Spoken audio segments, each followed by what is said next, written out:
IG साहब पे कौन सा जादू टोना कराया आप? कौन सी गिद्दड़ सिंगी है? कोई आपने उनको घोल के पिलाया है? क्या खिलाया क्या यहाँ बुला के आपने? कोई महबूब के सिवा दिखाई कुछ नहीं देता। हमारी एक एसोसिएशन है, international association of chiefs of police. इस दफ़ा पाकिस्तान की तरफ से मैं officer of the year nominate हूँ। तो प्रोफेशनली इसका मतलब है कि मैं ठीक काम कर रहा हूँ कि आईजी साहब हमेशा काम करने वाले बंदे को पसंद करते हैं। मैं जब पंजाब आया, उन्होंने मुझे फील्ड पोस्टिंग्स की ऑफर्स की, ये किया वो किया, बहुत प्यार करते हैं, पहले से ही प्यार करते हैं। लेकिन मैंने उन्हें कहा कि मैं अगर लाहौर से बाहर चला गया तो ये बच्चे पहले ही यतीम है, मजीद यतीम हो जाएंगे। यहाँ पे ऑनेस्टली आसिफ ऐसे कमांडेंट्स रह के गए जो आधे घंटे के लिए आते थे, आए 2-3 टेलीफोन किए और चले गए। मैं समटाइम्स इनकी सुबह पीटी देखने आ जाता हूँ, समटाइम्स रात का डिनर इनके साथ करने आ जाता हूँ। तो it's a full fledge job. और फिर जो मेरा टाइम बचता है वो फिर मैं उन बच्चों को देता हूँ, फाउंडेशन को देता हूँ। मैं ना इतना अच्छा मुसलमान नहीं हूँ, बट मेरा ईमान बड़ा पुख्ता है। आप ये ना कहा करें कि मैं अच्छा मुसलमान नहीं हूँ। इबादत खौफ खुदा की दलील नहीं है।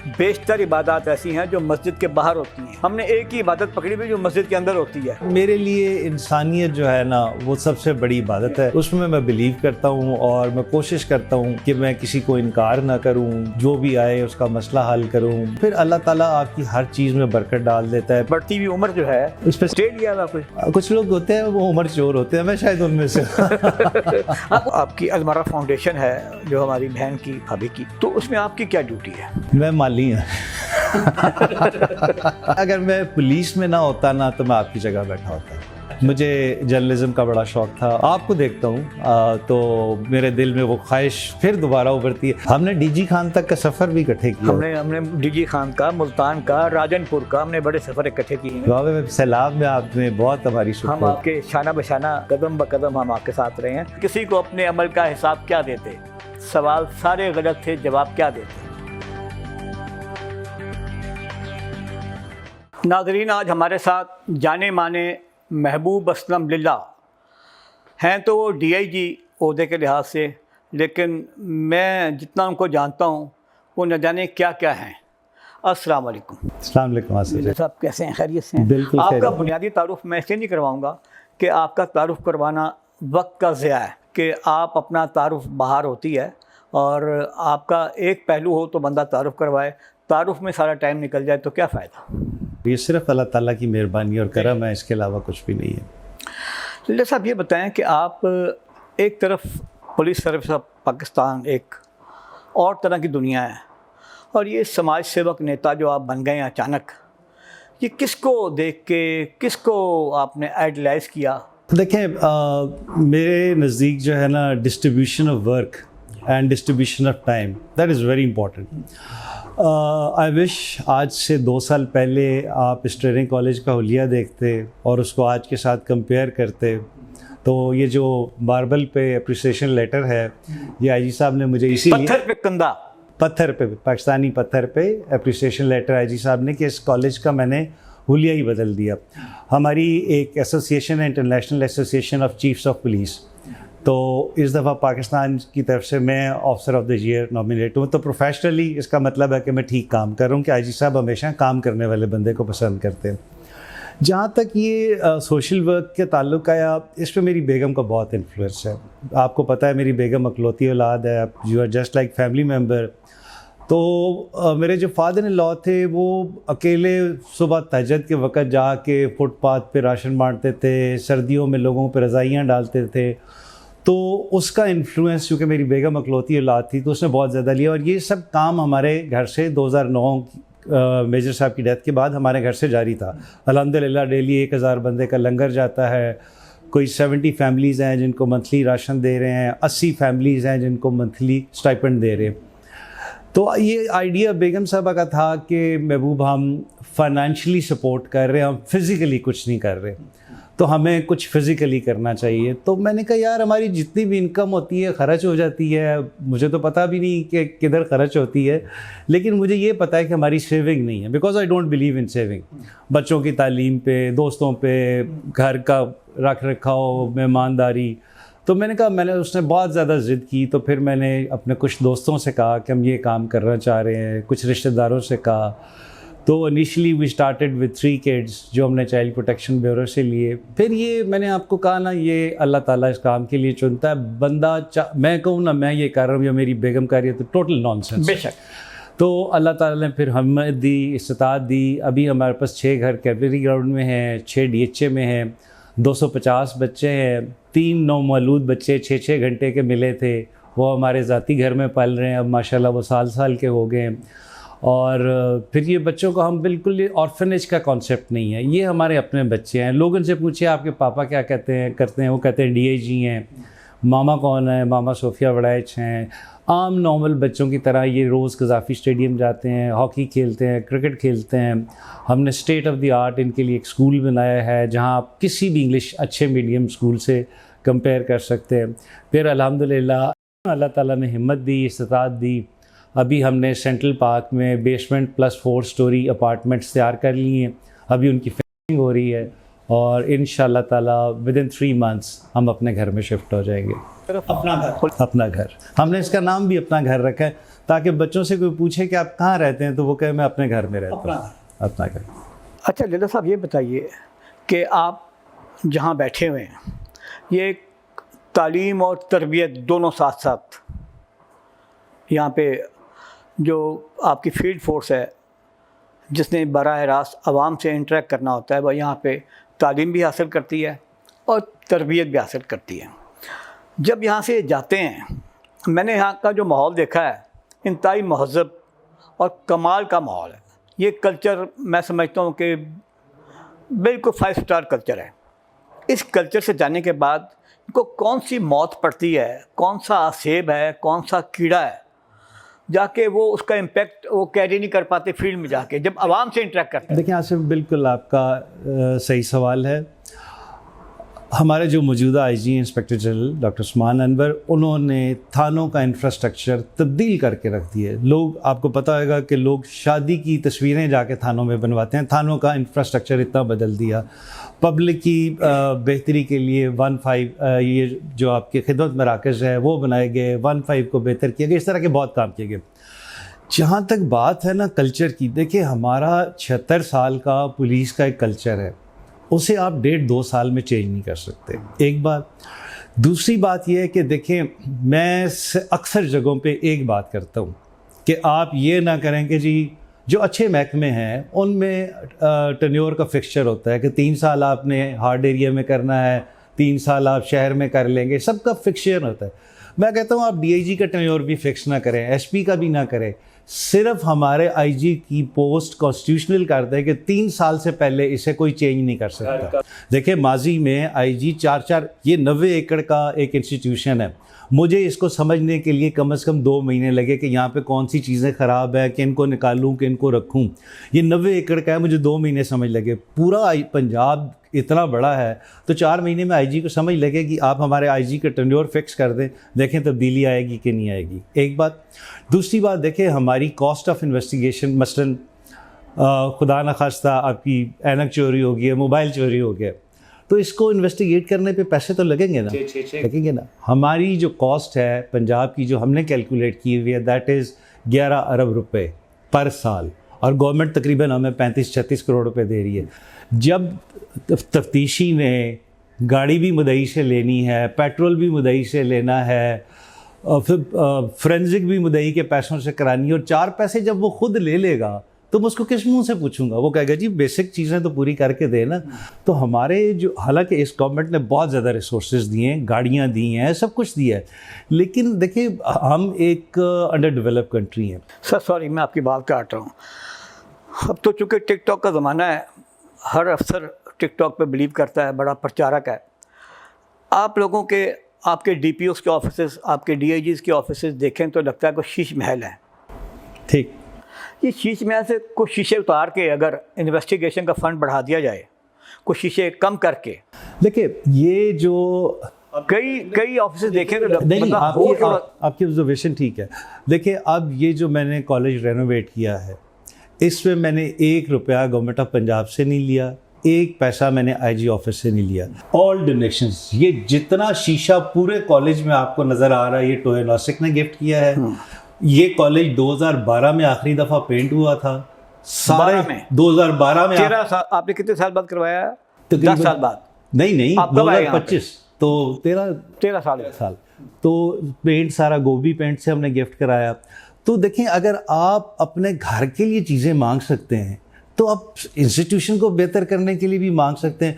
मेस में शीशे की क्रॉकरी है, एयर कंडीशन है, बूफे सिस्टम है, नेपकिन्स के साथ कांस्टेबल खाना खाते हैं। तो देखिए, मैं समझता हूँ ट्रेनिंग जो है ना, वो किसी भी इंस्टीट्यूशन का बैकबोन है। इस आईजी से पहले आज तक ट्रेनिंग कॉलेज की पोस्टिंग समझी जाती थी खुड्डे लाइन पता नहीं कौन, और इसको पार्किंग प्लेस समझा जाता था। 2-3 महीने के लिए आए, ट्रांजिट और आगे जहां बेहतर पोस्टिंग मिलेगी। इस आईजी ने उन लोगों को लगाया जो लगना चाहते थे। हमारे 3 इंस्टीट्यूशंस हैं, एक मुल्तान में है, एक शाला में है, एक लाहौर में। तीनों के तीनों हम ऑफिसर्स ऐसे हैं कि जो अपनी मर्जी से लगे हुए हैं, बाय चॉइस लगे हुए कि हमारा ये पैशन है। सिफत यूर मेरा कोर्स कमांडर था, उसकी ट्रेनिंग का इतना ज़्यादा असर है, मैं आपको वेरी ऑनेस्टली बता सकता हूँ कि हम 28 लोग थे, एक रिटायर हो गए हैं, एक शहीद हो गया था, 2 शहीद हो गए थे। तो मैं अपनी कसम नहीं दे सकता, लेकिन उनमें से 90% की मैं कसम दे सकता हूँ कि वो फाइनेंशियली करप्ट नहीं है। ये ट्रेनिंग का असर है, ट्रेनिंग का असर है। तो आई बिलीव कि इनको मैं आज तक, मेरे जो ट्रेनिंग जब जा रहे होते हैं ना, मैं उनसे आखिरी एक बात कहता हूँ। मैं कहता हूँ तुमने मेरे साथ 6 महीने गुजारे, 7 गुजारे, 4 गुजारे, मैंने तुम्हारे साथ शायद अच्छा सलूक किया होगा, कोशिश की बेहतर खाना दूँ, बेहतर माहौल दूँ, मेरी खातिर तुमने जाके सिर्फ एक काम कर रहे। आप मुहर्रर हैं, आप SHO हैं, आप SDPO हैं, आप जो भी हैं, आपके पास थाने में जो भी आएगा आपने उसे 1 गिलास पानी का देना है मेरी खातिर।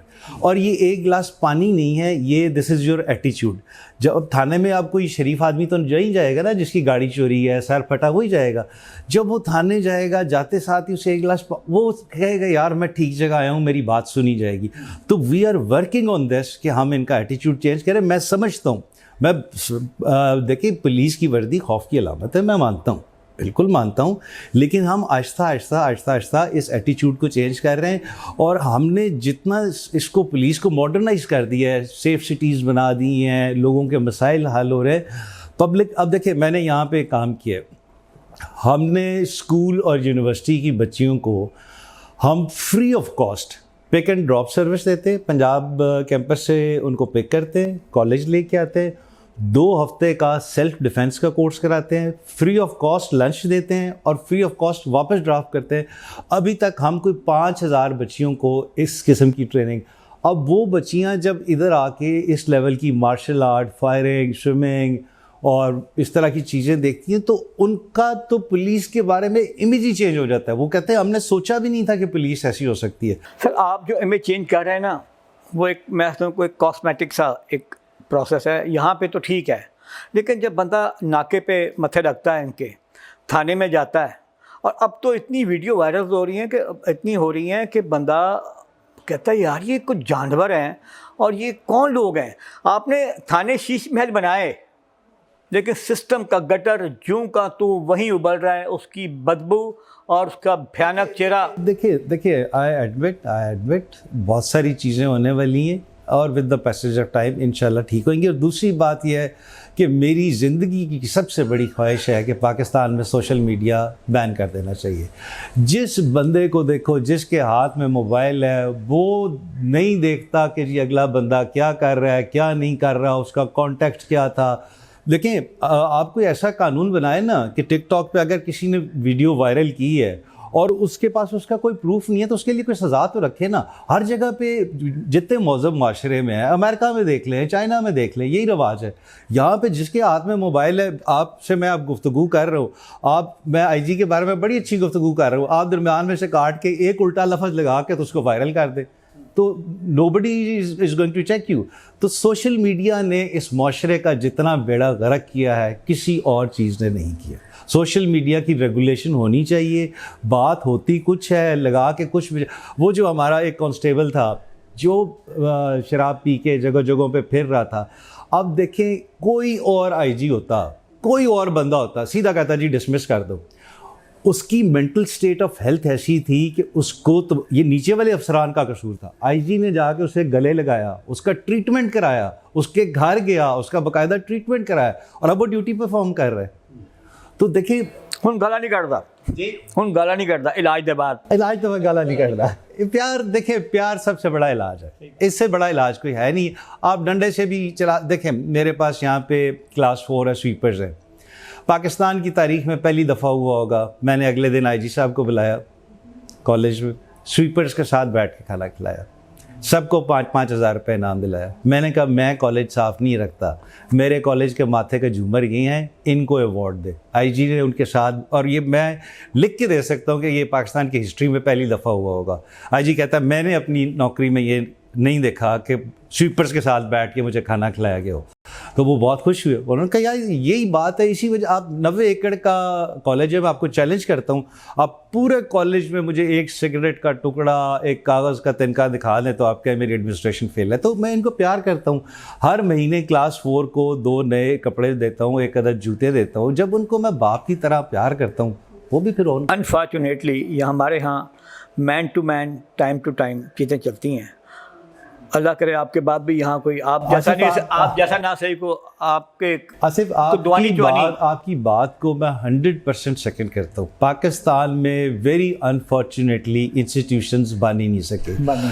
एक आईजी आता है ना जो तहज्जुद की नमाज़ पढ़ता है, तो आप यकीन करें कि उस इलाके के आधे से ज़्यादा पुलिस अफसर तहज्जुद से 5-10 मिनट पहले पहुंचे होंगे। एक आईजी आता है जो कहता है पार्टी करनी है रोज़ शाम को। तो पर्सनैलिटी बेस्ड है हमारे इंस्टीट्यूशन, इंस्टीट्यूशनलाइज्ड शख्सियत परस्ती वो है। हमारे इंस्टीट्यूशंस होने चाहिए। इंस्टीट्यूशन इतना स्ट्रांग हो कि जो भी कमांडेंट आए उसको पता है उसकी ये ड्यूटी है, ये उसने करना ही करना है। जो भी आईजी आए उसको पता है उसकी ये ड्यूटी है। तो जब तक आप सिस्टम्स को इस्टेब्लिश नहीं करेंगे, चीज़ें इस्टेब्लिश नहीं हो सकेंगी। अच्छा ये बताएं, जो आप ये समाज सेवक नेता बनकर जो आप लोगों से पैसे वैसे इकट्ठे करते हैं, लोगों से आप इन बच्चों के लिए जो भी मराहत लेते हैं, जो सर्विसेज लेते हैं, तो उसके बाद आप पे इल्ज़ाम भी लगते होंगे। लोगों की एक है, कुछ क्यूरियाँ भी होती हैं और लोग उसमें रंग बिरंगी बातें भी होती हैं कि यार है मतलब लिल्ला साहब का जो लाइफस्टाइल है, माफ़ करना, एक तो आप वैसे ओवर ड्रेस अल्हम्दुलिल्लाह। तो मैंने अगले दिन एक प्रोग्राम था सोहेल वड़ैच का, बड़े भाइयों की तरह, एक दिन जियो के साथ, तो उन्होंने मुझे पूछा कि आपका एवरेज खर्चा क्या है। तो मैंने कह दिया जी कि मैंने कहा जी मुझे हल्फन, अभी भी आपके सामने भी हल्फन कह रहा हूँ, मुझे पता है कि मुझे अपनी सैलरी नहीं पता, मैंने ज़िंदगी में एटीएम कार्ड नहीं यूज़ किया, मुझे ये नहीं पता मेरे बैंक में पैसे कितने हैं, लेकिन मुझे एक रफ आइडिया है कि हमारे 25-26 लाख रुपए। आपको तो हमारी भाभी ने गोद लिया हुआ है। ठीक है, तो मुझे फिक्र ही नहीं है। मैं तो एक ऑर्डर पास करता हूँ, आज शाम को 10 बंदों को खाना कर दे, साथ एक सूट भी देना है बस। अब उस किसी फजूल आदमी ने उस पर एक टिकटॉक बनाई। मैं आई डैम केयर, मैं तो देखा भी नहीं कौन फजूल आदमी है, ये लोग रेटिंग के लिए करते हैं। अब हसन निसार साहब से बात हो रही थी, वो बहुत पुराना जानते हैं, सिंस 1983 मेरे फादर इन लॉ के दोस्त थे। तो कहते हैं यार कि ये अवाम भी इतनी बेवकूफ़ है कि अगर कोई अफसर पैसे खाता है तो वो टीवी पे आके कहेगा मेरा 25-26 लाख खर्चा है। और जब मैं साथ एक्सप्लेन भी कर रहा हूँ कि आई इनहेरिटेड 2 प्लाजाज जो हमने रेंट पे दिए हुए हैं, एक फोर्सेस एकेडमी है जिससे अच्छी खासी इनकम आती है, उसके अलावा मेरी बेगम खुद बहुत अच्छी फैशन डिज़ाइनर है, तो इनकम तो हमारी शायद इससे ज़्यादा है। मैं तो खर्चा बता रहा हूँ। अब देखिए आप 1000 बंदे का डेली लंगर देख ले, 70 बंदों को स्टाइपेंड दे दे, उसके बाद फिर बच्चों के खर्चे हैं। मेरी आप मुझे आज के नहीं, मेरा ख्याल है 2012-13 से आप मुझे जानते हैं, तो गुलबर्ग वाले घर में भी मेहमानदारी ऐसी थी। और अभी भी आप जिस दिन आएंगे आपको मेरे घर 10 मेहमान ना मिलें तो वो जिस दिन मैं अपने दोस्तों से तंग आ जाऊँ और कह दूँ कि जी एक आधे दिन की ब्रेक कर ले, तो वो बेगम का नाम मैंने राबिया बसरी रखा हुआ है, वो राबिया बसरी नाराज़ हो जाती है, कहती है आप अल्लाह की रहमत को जुटला रहे हैं, मेहमान अल्लाह की रहमत होती है, उनको फ़ोन करके बुलाएं। तो वो ये टिकटॉक पे चीप जो है ना पॉपुलैरिटी लेना, अपनी रेटिंग बनाना, अपने व्यूज़ बढ़ाना। और मुझे तो रिसेंटली पता चला है कि जी वो आपके ये जो जितनी लाइकिंग होती है और इस हिसाब से आपको कोई पैसे वैसे भी मिलते हैं, इकॉनमी है। ये मुझे अभी 5-6 दिन पहले पता चला है, तो मुझे फिर समझ आई कि ये लोग ऐसी। देखिए एक बंदा, एक रिस्पॉन्सिबल ऑफिसर एक बात कर रहा है, आपका अगर आपके पास सोर्स ऑफ इनकम नहीं, अब कोई ऐसा बंदा नहीं जो अलमिरा फाउंडेशन की वजह से मुझे असेस ना कर सके। हम वेबसाइट पे हैं, हमारा अपना यूट्यूब चैनल है, फेसबुक, इंस्टा, वो हमारे किसी मैनेजर से एक बात पूछ ले कि जी लीला साहब के जो ऐसे डिक्लेरेशंस हैं या लीला साहब जो इनकम टैक्स दे रहे हैं, मैं जो 2001 में इनकम टैक्स रिटर्न दे रहा था मेरी आज भी वही है, 2003 में मेरी शादी हुई थी, जो बेगम के इनकम टैक्स रिटर्न थे आज भी वही है। मैं तो आसिफ आपके तवसत से एक बात कहना चाहूँगा, very unfortunately I am saying publicly 95% of the foundation in this country are making money. मैं सब जगहों पे जहाँ भी जाता हूँ मैं कहता हूँ कि जी आप हमें 1 रुपया दे रहे हैं या नहीं दे रहे हैं, हम आपको हक दे रहे हैं कि आप आके हमारी फाउंडेशन का ऑडिट कर सकते हैं। हर फाउंडेशन के चेयरपर्सन ने 70 लाख तनख्वाह रखी हुई है, आगे से बच्चों की तनख्वाहें रखी हुई हैं, गाड़ियाँ रखी हुई हैं, हम कहते हैं हम पे 1 रुपया भी हराम है। अगर किसी ने इसको वेरीफाई करना है आके जो जिसका दिल चाहता है, हमारा हेड ऑफिस है वहाँ पे हमारा CFO बैठता है, उसे कहे जी मैंने आपकी फाउंडेशन का ऑडिट करना है पिछले 3 साल का। हम 6 महीने बाद इंटरनल ऑडिट कराते हैं, साल बाद एक्सटर्नल ऑडिट करते हैं और उसको हम पब्लिश करते हैं, बाकायदा हम उसको पब्लिश करते हैं कि जी ये हमारी इनकम थी, ये हमारा एक्सपेंडिचर है। अभी देखें ये जो सेंट्रल पार्क में प्लाजा बना है, ये तो अल्लाह की देन है कि 2 फरिश्ता सिफ्त इंसान 3 बल्कि अलफतेह वाले दोनों भाइयों को लंबी उम्र दे, उन्होंने हमें स्ट्रक्चर खड़ा कर दिया।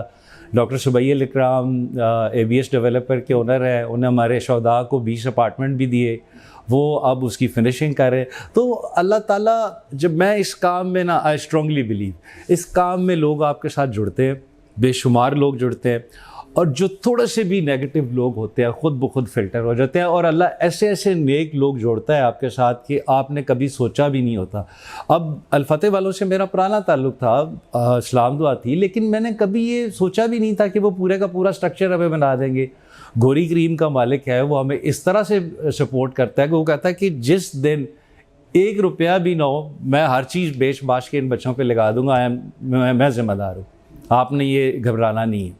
फिर टोया नासिक का मालिक उमर बेग, अल्लाह उसे इज़्ज़त दे, सलामती दे, इस तरह से सपोर्ट करता है जैसे करने का हक़ है। तो फिर अल्लाह ताला आपकी ज़िंदगी में ऐसे लोग लाता है। मैं चूँकि आपको पुराना वाक़फ़ हाल हूँ आपका, और बल्कि वाक़फ़ अहवाल हूँ। अच्छा, इसमें बात यह है, आपको हंसने की ज़रूरत नहीं है प्लीज़, ठीक है, हाँ, पर्चा उठना करिए ना। अच्छा, इसमें जो चेहरा होता है ना, वो आपके अंदर का एक अक्स होता है, रिफ्लेक्ट होता है, चुगली होती है, वो आपके अंदर की चुगली करता है। हम कहते हैं ना फलां बड़ा डैश डैश ये शक्लों लगता है, क्यों? आपको क्या पता? अच्छा, उसका चेहरा जो रिफ्लेक्ट कर रहा होता है, जो उसके अंदर चल रहा होता है। जनाब जब से समाज सेवक नेता बने हैं, जनाब का चेहरा होर तरह होता जा रहा है। ये की चक्कर लेटा नहीं होंगी, लेटा मुझे ना सोहेल बड़ा इसने अगले दिन जिस तरह उनका स्टाइल है कि गंदमी रंग खूबरू चेहरा लंबा कद, तो आपको हुसन किस किस्म का पसंद है? मैंने कहा जी सोहेल भाई, जो बंदे के अंदर का हुसन होता है ना, वही होता है, वो उसके चेहरे पे रिफ्लेक्ट होता है। अच्छा, IG साहब पे कौन सा जादू टोना कराया है आपने? कौन सी गिद्दड़ सिंगी है? कोई आपने उनको घोल के पिलाया है? क्या खिलाया क्या यहाँ बुला के आपने कि वो उनको महबूब अल्लाह के सिवा दिखाई कुछ नहीं देता, और उन्होंने जिस तरह आपका मत्था चूमा बेख्तियार होके, उनको घर से सोच के नहीं आए होंगे बखुदा वो? देखिए, एक बड़ा बैड इंसिडेंट हुआ था पाक आर्मी की और हमारे पुलिस वालों की, कोई कन्फ्यूजन थी, छोटी मोटी लड़ाई भी हुई, तो पुलिस फोर्स का मोराल बड़ा डाउन था। तो उसके 10 दिनों बाद हमने यहाँ 1700 फीमेल कॉन्स्टेबल्स की पासिंग आउट कराई। CM साहिबा पुलिस का यूनिफॉर्म पहन के आई और उन्होंने पुलिस फोर्स को ऑन किया, उससे हमारा मोराल बहुत हाई हो गया। तो फिर IG साहब बग़ैर मकसद के, मैंने उनके नज़दीक कोई ऑफिसर कि जो सिफारिश बेस्ड हो, मतलब देखिए इस माशरे में हमने तो I am putting on 25 year service, एक ऐसा दौर भी देखा, मैं नाम नहीं लेता हूँ, कि जिसमें लोग पैसे कैश दे के पोस्टिंग लेते रहे, ठीक है ना। तो मैं आपके मोहतरम बुज़दार साहब की बात कर रहा हूँ, मैंने खुद अपनी आंखों से देखा, ठीक है। हमने सारी उम्र यही देखा कि सिफारिश से पोस्टिंग हो जाती है, लेकिन इस टेन्योर में खूबसूरती की बात यह है कि चीफ सेक्रेटरी साहब और IG साहब टोटल अपनी मर्जी से कैश नहीं देते? नहीं कैश नहीं, टोटल प्रोफेशनल। जितने RPOs और DPOs लगे हुए हैं, मैं आपको ईमानदारी से कहता हूँ, और जितने कमिश्नर्स और DC लगे हुए हैं, वो चीफ सेक्रेटरी नहीं, वो तो सिलेक्शन बताती है, वो सिलेक्शन बताती है, ठीक है, कौन कहाँ है। तो IG साहब सिर्फ काम करने वाले बंदे को पसंद करते हैं। और फिर ये कि उनको जो मेरा पैशन है ये सोशल वर्क वाला, मतलब उन्होंने मुझे, मैं जब पंजाब आया उन्होंने मुझे फील्ड पोस्टिंग्स के ऑफर्स की, ये किया वो किया, बहुत प्यार करते हैं, पहले से ही प्यार करते हैं। लेकिन मैंने उन्हें कहा कि मैं अगर लाहौर से बाहर चला गया तो ये बच्चे पहले ही यतीम हैं, मज़ीद यतीम हो जाएंगे।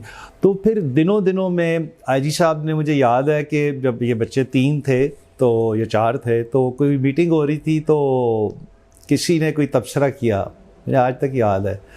तो उसके 1.5-2 साल बाद आईजी साहब ने बात ज़हन में रखी हुई थी। तो आईजी साहब का, लीला ये ज़रा मीटिंग में बताना आप बच्चे कितने हो गए।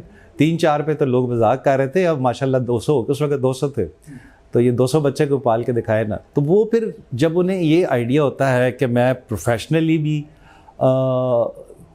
अपना काम पूरा कर रहा हूँ और उतना ही टाइम, मतलब यहाँ पे ऑनेस्टली आसिफ ऐसे ऐसे कमांडेंट्स रह के गए जो आधे घंटे के लिए आते थे, आए 2-3 टेलीफोन किए और चले गए। मैं समटाइम्स इनकी सुबह पीटी देखने आ जाता हूँ, समटाइम्स रात का डिनर इनके साथ करने आ जाता हूँ। तो it's a full fledge job. और फिर जो मेरा टाइम बचता है वो फिर मैं उन बच्चों को देता हूँ, फाउंडेशन को देता हूँ। और मैं ना इतना अच्छा मुसलमान नहीं हूँ वेरी ऑनेस्टली, बट मेरा ईमान बड़ा पुख्ता है।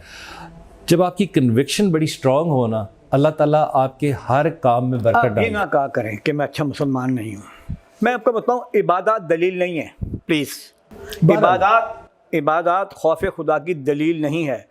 बेशतर इबादत ऐसी हैं जो मस्जिद के बाहर होती हैं। हमने एक ही इबादत पकड़ी हुई जो मस्जिद के अंदर होती है, बाकियों को हम बिल्कुल लिफ्ट ही नहीं कराते, हालांकि जब तक वो ना हो तो उसका फ़ायदा कोई नहीं है। बहरहाल मेरे लिए इंसानियत जो है ना वो सबसे बड़ी इबादत है, उसमें मैं बिलीव करता हूँ और मैं कोशिश करता हूँ कि मैं किसी को इनकार ना करूँ, जो भी आए उसका मसला हल करूँ, मेरे से रिलेटेड है या नहीं है। तो फिर अल्लाह ताला आपकी हर चीज़ में बरकत डाल देता है। पहले जब ये काम नहीं करता था तो मैं अक्सर ऑफिस से जाके कहता था बेगम आज थक गया हूँ। अभी ऑनेस्टली आप यकीन करें कि आज मैंने यहाँ से शाम की परेड देख के जाना है, 7 बजे जाऊँगा और मुझे ज़रा भी एहसास नहीं होएगा कि मैं सुबह 10 से लेकर 7 बजे तक काम किया। मैं फिर किसी न किसी घर जाऊँगा, बच्चों के साथ खेलूँगा या कुछ ऐसा। तो तुसी एज ते कोई स्टे लिया है? जो उम्र बढ़ती हुई उम्र जो है इस पर स्टे लिया है आपने? नहीं आसिफ, बिल्कुल नहीं। ये देखे मैं अब इसमें क्या कह सकता हूँ, कुछ लोग होते हैं वो उम्र चोर होते हैं, मैं शायद उनमें से उसके अलावा तो छोटी मोटी चोरी तो हर बंदा ही करता है। आप ये कहलवाना चाह रहे हैं, मैं मानता हूँ।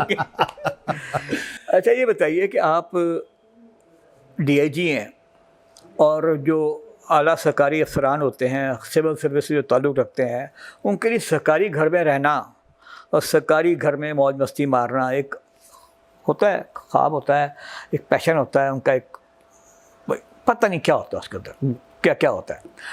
तो आपको मैंने कभी सरकारी घर में कभी नहीं देखा, क्या वजह है? आप सरकारी घर से कोई आपको डर लगता है? नहीं, डर नहीं लगता। ये बड़ा इंटरेस्टिंग किस्सा है, आपने बड़ी अच्छी बात पूछी। 2012 में मुझे सरकारी घर अलॉट हुआ। मैं तब सरकारी कोठी, सॉरी सरकारी बंगला, मैं घर नहीं कहना चाहता, बंगला, ये घर की तौहीन है, उस घर की तौहीन है। वो ये जो आपकी फिर ये जो हरबंशपुरा वाली सड़क है ना, क्या उसको मुगल परिवार वाली, हाँ। उस पे 4 कनाल का घर था, वो अलॉट हो गया। खैर अगले चाबी मेरे दराज में पड़ी है। वेरी नेक्स्ट डे, मैं नाम नहीं लेता, हमारा एक ऑफिसर है मुझसे जूनियर है, वो मेरे पास आया, साहिवाल से पोस्ट हो के आया था। कहता है सर आप मुझे कितने अरसे से जानते हैं? मैं कहा यार 10-12 साल से तो जानता हूँ। कहता है सर आपके ख्याल में मैं ईमानदार आदमी? मैंने कहा ईमानदार आदमी। कहता है सर आपको पता है कि कुर्रा अर्ज़ पे मेरे पास एक मरला भी ज़मीन नहीं है? मैंने कहा ये मेरे लिए इंकशाफ है। तो कहता है कि सर आपको पता है मेरे पास लाहौर में कोई जगह नहीं है और किराए पे लूँगा तो इतनी तो मेरी तनख्वाह नहीं है। मैंने कहा, कहता सर मुझे पता चला है आपको एक सरकारी घर अलॉट हुआ है और आप अपने ज़ाती घर में रह रहे हैं। मैंने दराज की चाबी खोली, मैं कहा भाईजान है पढ़ो तो तुसी जाओ। तो वो मैंने फिर उसको दे दिया। फिर 2021 में जाके आजकल KPK में है, तो उससे मैंने फ़ोन किया, मैंने कहा कम वक्त आदमी हाउस रेंट मेरा काट रहा है, आप अपना नाम तो करवा लो इसको। तो वो अल्लाह का शुक्र है, अपना घर था गुलबर्ग में भी, वो भी बहुत अच्छा था। फिर 2019 में हम इधर शिफ्ट हो गए और वो भी मैं अल्लाह का बड़ा शुक्र अदा करता हूँ कि फाउंडेशन के बनाने से पहले शिफ्ट हो गए, वरना लोगों ने तो ये भी नहीं बख्शना था। टाइमिंग बड़ी अदा क्या कर। तो वो अल्लाह का करम है। भाई होता है कनाडा, वो वी वॉज वेरी काइंड, वो आया, उसने ये सारा पसंद किया, फिर हमने पुराना घर बना हुआ था हमने डिमोलिश करके लाइफ स्टाइल में तो आपकी रत्ती बराबर फ़र्क नहीं आया, ये तो हम भी इसकी। देखिए मेरे उस ज़माने में भी जब मैं कोयटा से वापस आया तो उस ज़माने में भी मेरी मेहमानदारी ऑलमोस्ट ही ऐसी थी। अब वेरी इंटरेस्टिंगली ना आसिफ एक फ़र्क पड़ा है कि फाउंडेशन की वजह से ना हमारा जो घर का बजट है ना वो थोड़ा ऊपर चला गया है। उसकी वजह यह है कि अब कुछ गेस्ट ऐसे होते हैं कि जो कहते हैं कि जी पहले हम आपसे घर में मिलेंगे और फिर हम बच्चों का विज़िट करेंगे, तो साफ ज़ाहिर है कर्टसी में आपने चाय पिलानी है, खाने का, तो हमारे किचन का खर्चा कंपैरेटिवली बढ़ गया है, हम पे बर्डन थोड़ा ज़्यादा हो गया। कुकिंग कंपनी है पूरी। हाँ। कुकिंग उत्थे जड़ी होंदी है वो पूरी कंपनी कर सकती है, उत्थे कोई घर का किचन तो नहीं है वो। अल्लाह का शुक्र है। और देखिए मैं इतना ब्लेस्ड आदमी हूँ, मतलब घर पे मुलाजिम जो हैं वो भी वही खाना खाते हैं जो हम खाते हैं, तो इससे बड़ी अल्लाह की ब्लेसिंग और क्या हो सकती है। अच्छा ये बताएं कि ये जो आपकी अलमारा फाउंडेशन है जो हमारी बहन की अभी की, तो उसमें आपकी क्या ड्यूटी है? मैं माली हूँ। मेरी जो बड़े से छोटी बेटी है माशाल्लाह उसने वो तीनों नौमालूद बच्चे अपने घर में रखे हुए हैं, तो वो मुझे अक्सर कहती है कि बाबा आप पुलिस में ना होते तो बड़े अच्छे माली होते, क्योंकि हर वक्त लॉन में पौधे लगवा रहा होता हूँ, फूल लगवा रहा था। वाकई माली होते, बागबान होते? बागबान होता, बड़ा अच्छा बागबान होता। लेकिन मेरी अब बागबान तो अल्लाह ने आपको अभी बना दिया, होते क्या? देखिए अगर मैं पुलिस में ना होता ना तो मैं आपकी जगह बैठा होता। अच्छा। मुझे जर्नलिज्म का बड़ा शौक़ था और इन्वेस्टिगेटिव जर्नलिज्म का भी बहुत शौक़ था। मैंने 6 महीने डॉन अखबार में एज फ्रीलांस भी काम किया CSS करने से पहले, तो मुझे जर्नलिज्म ज्वाइन करने का बहुत शौक़ था। लेकिन चूँकि न्यू बैकग्राउंड है तो वालदैन का मुंडा अफसर होना चाहिए, मुंडा पुलिस अफसर होना चाहिए, पुलिस होना चाहिए, पुलिस होना चाहिए। तो वो खैर, लेकिन मैं अगर पुलिस में ना होता तो I would have love to be a journalist. मुझे बहुत शौक है। अब मैं ऐसे जो बड़े जर्नलिस्ट हैं हसन निसार, सोहेल बड़ाइश, जिनको देखता हूँ तो मैं फिर वो आपको देखता हूँ तो मेरे दिल में वो ख्वाहिश फिर दोबारा उभरती है। मैंने IG साहब से एक परमिशन लिया वैसे अभी रिसेंटली कि मुझे आप पॉडकास्ट करने की इजाज़त दें, मैं लोगों के इंटरव्यूज़ करना चाहता हूँ। तो IG साहब ने परमिशन दे दिया। उन्होंने कहा कि उस पर रिलीजियस, पॉलिटिकल और किसी भी इंस्टीट्यूशन पे बात नहीं है कि बाकी आप कर सकते हैं। तो वो मेरा दिल है कि अब मैं अपना शौक़ पूरा करूँ, किसी दिन मैं आपका इंटरव्यू। ये नहीं कि आप हम पे हाथ साफ करेंगे। बिल्कुल। अच्छा ये जो आपकी ख्वाहिश है ना, जो आप कह रहे हैं कि एक दबी ख्वाहिश थी जो पूरी नहीं हो सकी, ये तो मेरा ख्याल है आपकी ख्वाहिश अगली जनरेशन की सूरत में मैं पूरी होते देख रहा हूँ। हाँ बेटी जो है माशाल्लाह मैंने देखा उसको, देखिए उसने कहीं से ट्रेनिंग नहीं ली और बॉर्न है एग्जैक्टली। अगले दिन उसने हसन निसार साहब का इंटरव्यू किया तो मैं उनसे मिलने गया बाद में, तो उन्होंने कहा कि बेटा मैं एक रिक्वेस्ट करूँगा। मैंने कहा बताएं। कहते हैं इसको किसी के पास ट्रेनिंग के लिए ना भिजवाना, कहते हैं इसे ज़रूरत नहीं है, ज़रूरत नहीं, ये ऑटो पे है। तो उसने पहला इंटरव्यू मेरा किया और शी इज़ सो प्रोफेशनल कि उसने मुझे एक भी सवाल नहीं बताया था। उसने मुझे एक भी सवाल नहीं बताया था। मैंने कहा यार पहला इंटरव्यू है कुछ, तो उसने कहा बाबा देखें ये it is against the ethics of the profession, मैं आपको सवाल बता दूं और बाकी लोगों को ना बताऊं, तो मैंने आपको एक सवाल भी दिया। तो एक सवाल उसने बड़ा मज़ेदार पूछा था कि आप शिप पे जा रहे हैं तो आप मायरा खान को लेके जाएंगे या मौलाना फजल रहमान को? उसको किसने बताया? नहीं, तो फिर मैंने जवाब भी बड़ा ठीक दिया था। मैंने कहा अगर शिप ने डूब जाना है तो मौलाना फजल रहमान है, जो वापस आना है तो मायरा खान। चलें जी, बड़ा अच्छा आपके साथ हुआ। मैं आपके साथ ना वो रिवायती और बेसिक किस्म का सवाल नहीं करना चाहता। उसकी वजह यह है कि वो सारी बातें बहुत इतनी रिपीट हो चुकी हैं। पूरी पंजाब पुलिस की स्क्रीन पे अपीयरेंस एक तरफ है, जनाब भी कलेदी एक पास है, और इस वजह से ना वो चीज़ें इतनी वो हो जाती हैं कि अब सर्च करें तो DIG सिर्फ लिखें तो जनाब का नाम आंदा होते। आसिफ देखिए पता क्या, एक नईम बुखारी साहब से मेरा बहुत खूबसूरत ताल्लुक़ है। ये जो IG साहब वाली तस्वीर है माथा चूमते हुए, इसकी छोटी सी वीडियो क्लिप भी है, अगर आप कहेंगे तो मैं आपके साथ शेयर कर दूँगा। तो वो मैंने उनके साथ शेयर की, तो उन्होंने इंग्लिश में बड़ा खूबसूरत, मैं उनकी अंग्रेज़ी को मैं नहीं पहुंच सकता, वो मुझे बच्चों से मदद लेनी पड़ती है, इतनी मुश्किल इंग्लिश लिखते हैं। लेकिन उसका ख़ुलासा ये था कि जितने भी अच्छे काम हैं वो बंदा छुपा के करे तो बेहतर है, लेकिन ये ह्यूमन नेचर है कि इंसान अप्रिसिएशन चाहता है। तो you have got the appreciation, I am happy, लेकिन कोशिश किया करो कि ऐसे काम छुपा के किया करो। तो देखिए हर मौके पे आपके पास कोई ना कोई लर्निंग होती है। ये जो लोग हैं ना, नईम बुखारी जैसे लोग हो गए, मैं ये कहता हूँ ये हमारा एसेट्स हैं और इनको मैं उंगलियों पे गिन सकता हूँ। ये 5-6 लोग रह गए हैं और उसके बाद रड़ा मैदान है। अगली जनरेशन जो है ना, खुदा की कसम, मैं आप हम में से हम जो बैठे हुए हैं, हम में से कोई नईम बुखारी, को हसन निसार, कोई सुहेल वड़ाइश पैदा हो गया, मेरा नाम बदल दीजिएगा। आप अनवर मकसूद को देख ले, बुशरा अंसारी को देख ले, इन जैसे लोग अगली जनरेशन में आपको दूर दूर तक नहीं नजर आते। पनीरी मुक गई ना, नर्सरी ख़त्म कर दी, वो नर्सरी रही नहीं जहाँ से इन्होंने बनना था। नर्सरी बंद कर दी। Very unfortunate. देखिए हमारे ज़माने में रोज़ शाम को मोहल्ले वाले लोग आए होते थे, बैठक लगी होती थी, सिंपल चाय का कप। अब साथ वाले को ही नहीं पता मेरा पड़ोसी कौन है, पता ही नहीं है कि साथ नाल दे का बंदा मर के बो पैंदी तो पता लगता है। एग्जैक्टली ऐसे ही हो रहा है अब तो, पता ही नहीं साथ नफसी का आलम है। और अनफॉर्चुनेटली सोसाइटी ओवरऑल, आप पुलिस की बात कर रहे हैं ना, वेरी ऑनेस्टली सारी सोसाइटी बहुत डिटेरेट कर गई है। मेरा ज़ाती ख्याल है कि ना पाकिस्तान में ना, मेरी ज़ाती एक राय है, पाकिस्तान में डेमोक्रेसी चल नहीं सकती, मेरा ज़ाती ख्याल है। मैं उसको इस तरह से कंपेयर करता हूँ कि लेट्स से ये मेरे दफ्तर के बाहर एक अर्दली खड़ा हुआ है, डू यू थिंक उसका और मेरा IQ लेवल एक है? उसका भी एक वोट है, मेरा भी एक वोट है। इस मुल्क में 1947 से बिरयानी की एक प्लेट पे आप वोट लेते रहे, तो एक अच्छा स्ट्रॉन्ग हेडेड, मेरा ज़ाती ख्याल है, मे बी रॉन्ग, एक टेक्नोक्रेट्स, स्ट्रॉन्ग किस्म के टेक्नोक्रेट्स जो डेड ऑनेस्ट हो, जिनकी लोग गवाही दे कि ये ऑनेस्ट है, उनका सेटअप लाए, उनको कहें कि जी हुकूमत चलाए, और जो डेड ऑनेस्ट हो, जिनके एसेट्स पब्लिकली डिक्लेयर हो, ऐसे लोग हैं इस माशरे में हैं।